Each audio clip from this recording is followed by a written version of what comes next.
La ila ila ila ila ila la. Se me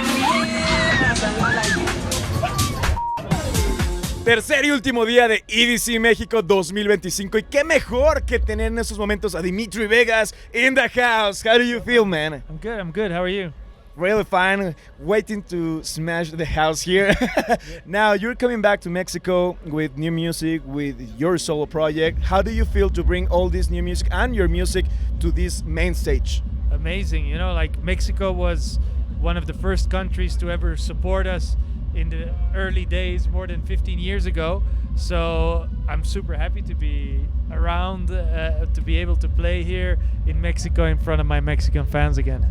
I'm amazed because since the first day that you came to Mexico with Like Mike and bringing the whole madness to Mexico City, it's all about energy. And right now with your solo project, it's the same. It's groove with energy. Yeah, that's always been the most important part of our show, full power energy. Now, talking about production, do you remember the first equipment that you bought for your home studio? Apart from a laptop, you mean? Yes. My first thing is actually a vinyl player. Okay. That was my first investment in my career. Yeah. And do you still have that vinyl player? It's still at my mom's house, yeah. Wow, that's amazing because a lot of people, it's like, I've moved on, I sold it. Do you think this is the value that we have to keep, the first things that made us what we are right now? I mean, if you have the chance, I always used to like collect in the very early days the posters of the events, and along the way, yeah, I forgot to do it, or also the articles and everything, and sometimes I regret it. Yeah, so if you have the chance and if you think about it, it's good to do. It's the same thing as recording. For some reason, me and my brother, we never recorded that much in the early days. And then sometimes you see these documentaries and then they have all this old footage and I'm like, shit, we didn't do that. Yeah. Why we didn't keep recording that? Yeah. Now, talking about also the production, the AI, it's just taking over everything, including music. Do you think it's a good tool or it's something that should stay away and be more organic with the artist?